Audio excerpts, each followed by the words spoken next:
Bon, alors, nous y voilà. Comment est-ce qu'on peut faire pour ne pas abandonner et continuer quelque chose qu'on a envie de continuer dans le temps? C'est une très bonne question. Alors, j'ai à peu près résolu le problème en arrêtant de culpabiliser parce que j'arrête quelque chose au bout de 3 jours. Après tout, j'ai le droit d'explorer et peut-être certains, il leur suffit d'explorer dans leur tête pour pouvoir choisir et faire une seule chose. Moi, j'ai besoin de faire, d'expérimenter. Et en plus, je n'ai aucune idée, au moment où je commence, est-ce que dans 3 jours, ça va encore m'intéresser. Donc j'essaye et je vois. Est-ce que 3 jours après, j'y suis encore? Ou est-ce que ce qui me paraissait une évidence, le projet de ma vie, bonjour si vous êtes TDAH et INFP en même temps. Euh, et puis 3 jours après, ça n'a plus aucun sens, mais plus aucun goût, plus rien. Ce n'est pas un abandon de j'ai pas le courage ou de faiblesse ou quoi. C'est juste qu'il y a vraiment un élan absolu. 3 jours après, ça m'intéresse plus du tout. Et pourquoi ça serait mal? C'est pas forcément mal, c'est une manière de d'aller à fond dans quelque chose comme ça. J'ai pas besoin de passer 10 ans à expérimenter. Je l'expérimente que 3 jours et si ça ne me convient pas, d'abord ce sera quand même une expérience et ensuite j'aurai quand même appris quelque chose qui peut peut-être me resservir et et puis je suis fixée assez rapidement. En fait, mais si je culpabilise en me disant je devrais continuer plus longtemps, évidemment, c'est aussi l'expérience qui me fait percevoir est-ce que c'est de la flemme ou pas. Par exemple, je commence ces vidéos et là, je les ai commencées en me disant là, je pense que ça va me tenir un moment parce que le TDAH n'est pas prêt de s'en aller et n'est pas prêt. Enfin, il va forcément y avoir des élans. Dans l'idéal, j'aimerais faire une vidéo par jour, mais je me suis dit, je ne vais pas me forcer. Non, non, non, non, ça sert à rien. Alors, pour certaines personnes, c'est efficace, mais pour moi, me forcer, non. Par contre, ça veut dire qu'il faut que je sois vigilante au moment où il y a un élan, une inspiration. Là, il faut que je fasse la vidéo pratiquement tout de suite. Donc, je ne sais pas si ça peut vous inspirer. Je dis arrêtez de culpabiliser. Et alors pour tous ceux qui sont TDAH, mais aussi TSA, c'est probablement pas valable. Pour vous, de toute façon, je pense que vous ne vous posez même pas la question. Quand vous avez une idée, vous foncez, puis ça se fait de toute manière. Voilà. Pour les personnalités plus créatives qui nous... Enfin, donc moi, les horaires et tout ça, pas du tout. La régularité, pas du tout. Ça ne, je sais pas que ça m'intéresse pas. Je ne suis pas comme ça. Mon tempo intérieur n'est pas calé sur les horaires de la montre. Voilà. Donc, je peux essayer de faire un effort pour tout ce qui est rendez-vous. Parfois, c'est utile un rendez-vous, mais ne vous attendez pas à avoir une vidéo tous les jours à la même heure sur cette chaîne, sauf si j'arrive un jour à faire plein de vidéos d'un seul coup, c'est ce qui peut arriver. Et ensuite de les programmer, parce que YouTube, lui, il aime bien la régularité, mais bon, pas moi. Donc, eh bien, ce sera au petit bonheur les élans. Euh, donc, comment je fais? J'essaye de ne pas me prendre la tête. Et... Mais par contre, je remplace la régularité par autre chose. C'est-à-dire que pour certaines personnes, d'enclencher une routine fait qu'au bout d'un moment, le corps il prend le rythme et en fait, à l'heure dite, vous avez naturellement envie de le faire. Au bout de 3 mois où vous vous êtes dit tous les jours à telle heure je fais ça, au bout des 3 mois, poum, naturellement vous avez l'envie de le faire. Ça marche pas. Et c'est pas faute de ne pas avoir essayé puisque j'ai été à l'école. Ma mère avait un rythme très régulier, nous a donné un rythme régulier. L'école m'a donné un rythme régulier. J'ai été artiste de cirque, donc j'ai essayé de travailler régulièrement. Et je sais que ça ne fonctionne pas. Pour moi, c'est chaque jour comme le premier jour, et si j'ai un horaire, ça me complique la vie. Par contre, si j'écoute à l'intérieur de moi, Et que bien sûr, je reste connectée, que je fasse, il faut que je fasse attention à ne pas être distraite par euh, des shiny objects, par des trucs qui brillent, par des, des choses qui vont me dévier de ce qui est profondément important pour moi. Là, il faut que je fasse attention. Parce que je peux vite passer 2 heures ou 3 pour quelque chose que je pensais que ça allait mettre 5 minutes. J'y ai passé 3 heures. Bon, c'est pas très grave, mais si c'est quelque chose qui est superficiel, j'aurais peut-être pu écarter cette activité. Donc ça, je dois faire très attention avant de me lancer dans une activité. Est-ce que vraiment, qu'est-ce que je suis en train de chercher là? Donc je peux avoir des plages, des moments où je me dis c'est libre et je fais ce qui me vient. Mais il ne faut pas que j'oublie dans ma journée, effectivement, à nourrir les choses vraiment profondes et importantes. Donc si je suis à l'écoute de moi à l'intérieur, de mon tempo, il y a quand même des choses qui sont récurrentes. Je sais que la nature m'apporte. Il n'y a pas de mots. D'accord? Donc là, je peux faire attention au moment où j'ai un tout petit peu envie d'aller dehors. Même si je suis en train de bosser et qu'il fait froid dehors, je vais sauter sur cet élan pour y aller. Quelle que soit l'heure. Voilà. Et donc tout ça, moi, c'est mon système de fonctionnement. Après, si vous... Donc le système de la routine est de se forcer à faire tous les jours à la même heure avec des alarmes, ok, on connaît. Vous pouvez quand même, si vous avez des expériences extraordinaires avec ça, vous pouvez quand même... Ou des astuces que je ne connaîtrais pas, que personne ne connaît en gros, ou que la majorité des gens ne connaissent pas, vous pouvez les noter en commentaire. Mais sinon, moi ce qui m'intéresse, c'est plutôt justement comment est-ce qu'on fait pour reconnaître une activité qui en fait... il vaut mieux que je dise non à cette activité. Et comment vous faites pour écouter à l'intérieur de vous, pour trouver ces élans? Comment vous faites pour ne pas culpabiliser, de ne pas faire comme tout le monde, de ne pas avoir une seule chose que vous allez faire toute votre vie et que voilà. Comment... Alors je pense que ce qui peut m'aider pour continuer ces vidéos et les rendre de plus en plus intéressantes, c'est simplement de me dire, de me poser vos questions et d'y donner... Je peux juste partager mon expérience et éventuellement ma créativité. Euh, je ne suis pas médecin, donc je n'ai pas les données pour dire voilà, il existe toutes ces palettes-là de types de TDAH, et en ce moment les recherches en sont là, donc avoir une vue globale, je ne peux pas, je n'ai que mon expérience personnelle et celle de mes proches, parce qu'il y en a un paquet qui tiennent une dose plus ou moins grande, pas forcément besoin d'être diagnostiqué, mais euh, disons qu'avant je trouvais, enfin bref, passons, ce sera le sujet d'une autre vidéo. Euh, disons que ceux qui ont des petites doses, je pense comme moi, en fait je sais pas encore si c'est une petite dose ou une grosse dose, mais jusque là je pensais juste que j'avais une petite dose. Un peu plus que, voilà, plus distractible que la plupart des gens, plus étourdi, plus de problèmes à faire ce que j'aime pas faire, gros problème à faire ce que j'aime pas faire. Et toutes ces petites choses font que je me dis, ok, bon, voilà. Est-ce que ça nécessite d'être suivi? Bah, tant que je suis heureuse, non, ça, j'ai pas besoin d'un suivi. Sauf que bon, il y a catastrophe professionnelle sur catastrophe professionnelle, donc j'entre dans le processus. Et en fait, en entrant dans le processus du diagnostic, je me rends compte que enfin, à partir d'une certaine dose, à partir d'une certaine bascule, euh, en fait, le problème est beaucoup plus important. Enfin, c'est pas forcément un problème, mais la différence est beaucoup plus importante. Donc, si on n'a pas trouvé un chemin d'équilibre, c'est grossi. C'est pas à négliger, à se dire bon bah je suis étourdi, c'est comme ça. En fait, plein de petites choses.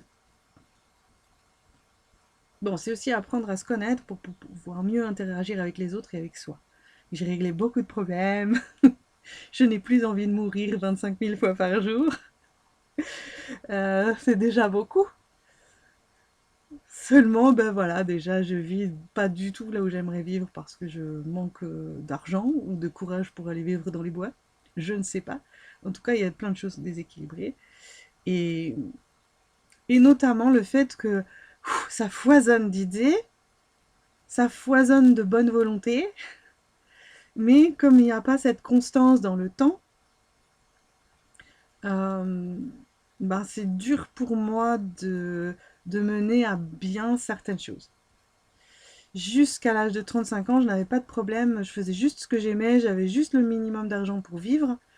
En fait, je travaillais trop pour avoir juste ce minimum, mais comme ça me plaisait, ça faisait une balance, ça allait bien comme ça. Et puis d'un seul coup, il n'y a plus eu l'énergie de la jeunesse, donc burn-out. Et, et surtout, il n'y avait plus l'envie de faire ces efforts-là pour faire comme les autres. Et, et puis en même temps, il y a eu une ouverture de me dire, moi, mais il y a tellement de possibilités, il y a tellement de...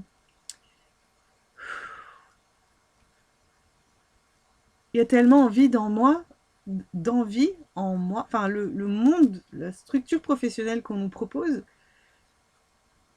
ça me suffit pas. Et jusqu'à 35 ans, je l'ai un peu étouffé, je me suis dit non, il faut se contenter de ce qu'on a, etc. Et en fait, non, c'est-à-dire, non, je veux bien rater toute ma vie, mais je veux bien essayer que ce qu'il y a là, ça vive. C'est ça en fait, c'est que ça m'éteint et je veux vivre. Alors, d'un côté vient la culpabilité de oui, bah pourquoi tu veux plus, plus, plus? Pourquoi tu ne veux pas te ranger dans des cases, dans un truc? C'est comme ça que ça marche. Bon, bah, ça me fait mal rien que d'y penser, j'en suis désolée. Je, je fonctionne autrement et comment dire? Peut-être c'est mal, peut-être je suis un monstre.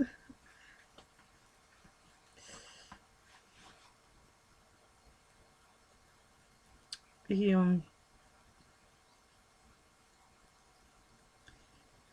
et je veux bien prendre des médicaments pour essayer de voir ce que ça fait. Je pense que ça peut poser des choses.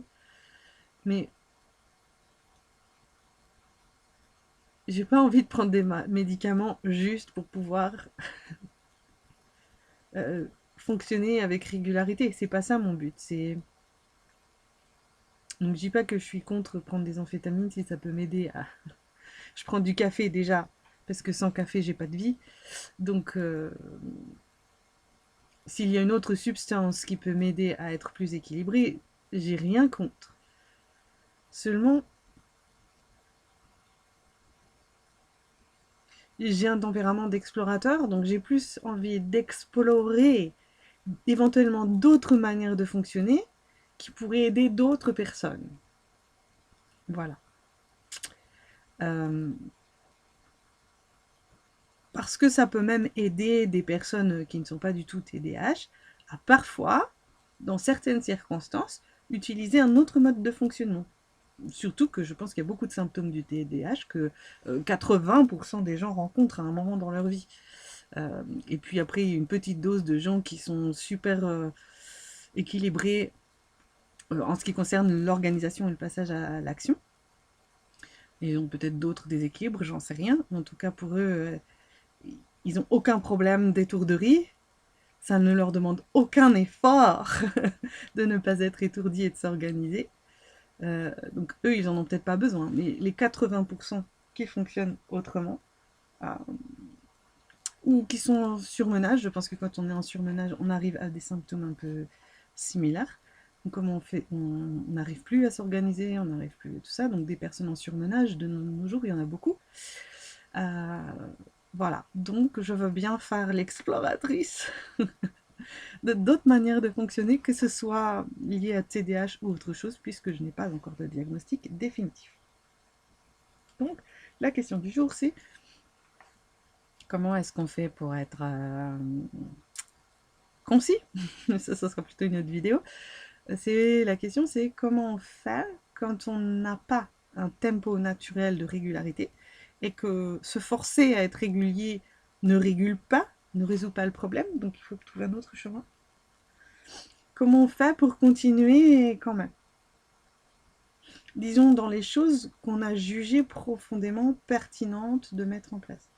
Moi, un de mes problèmes, c'est que comme j'aime plein de choses, c'est un moment où il faut savoir dire non. Et comment je fais mon choix. Et ça, j'ai lu que, voilà, pour certains TDAH, c'est effectivement extrêmement difficile de faire des choix parce que tout a la même importance quelque part.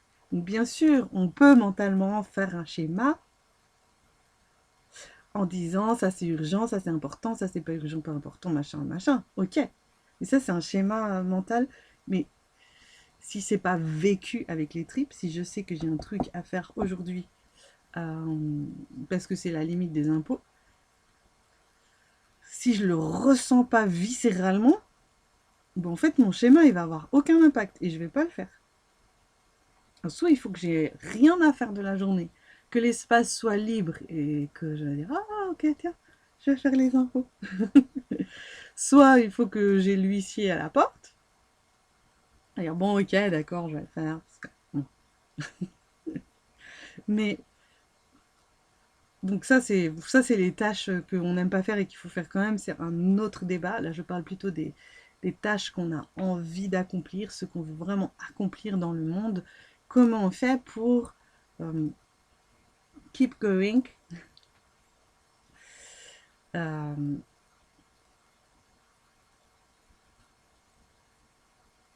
voilà, donc il y a se mettre, par exemple, je veux jouer du violoncelle, bon bah je vais mettre mon violoncelle en vue tout près, pas dans la boîte par exemple, des petites choses comme ça. Comment on fait pour s'arrêter aussi? Oh non, mais ça, c'est une autre vidéo. Alors, ma question, c'est comment faire pour continuer ces vidéos? Comment faire pour ne pas abandonner? Comment faire pour ne pas oublier que je veux mettre des vidéos ici? Comment faire pour continuer un projet qu'on aime? Voilà. Un projet qu'on aime, qu'on a jugé important. Après, peut-être des péripéties. Pour moi, il y a une phase d'exploration.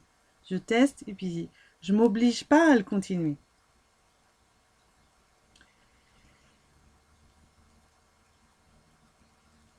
Et si au bout d'un moment, ça fait... Pour certaines raisons, je sais que ça va continuer dans le temps, là, je vais devoir mettre en place des choses pour faciliter ça.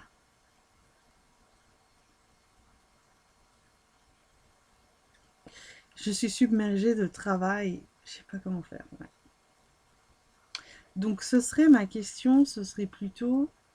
Donc comment ne pas oublier l'essentiel? Bon, ça, on peut effectivement mettre des rappels. Et en même temps, quand je le dis, ça me stresse, ça m'angoisse. Je peux pas m'envahir de rappels partout. Ça me, ça me bloque. Il y a trop de trucs à faire. Je veux pas avoir des trucs comme il faut.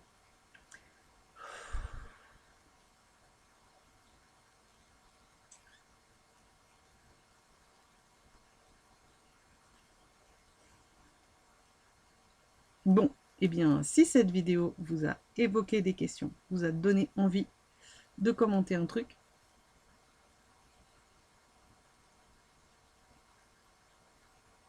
eh bien, vous êtes invité à le faire en commentaire. Oui, je sais, c'est trop long. Oui, je sais, ça part dans tous les sens. Mais si je prends le temps de structurer, de machin, de trucs et bidule, eh bien, la vidéo, il me faut une journée pour la faire. Et si j'ai même pas le temps de la faire dans la journée, elle ne sera pas faite. Donc, pour l'instant, je fais. Comme dirait mon frère, ce qui a le mérite d'être fait a le mérite d'être fait à l'arrache. Donc c'est peut-être une solution bâtarde, mais c'est une solution. Ça ne veut pas dire que je ne m'implique pas et que je ne m'applique pas au mieux possible, mais ce sera jamais tout lisse de toute manière ce que je propose. Donc, merci d'avoir eu la patience.